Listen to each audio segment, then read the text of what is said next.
তোমরা আমার মতো সুন্দরী বৌমা পেতে চাও?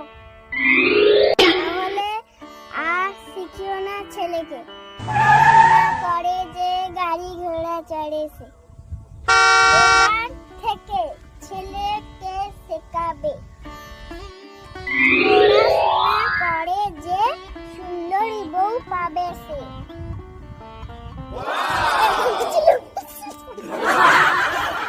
তোমরা আমার মতো সুন্দরী বৌমা পেতে চাও? তাহলে আর শিখিও না ছেলেকে, পড়াশোনা করে যে গাড়ি ঘোড়া চড়েছে। এবার থেকে ছেলেকে শেখাবে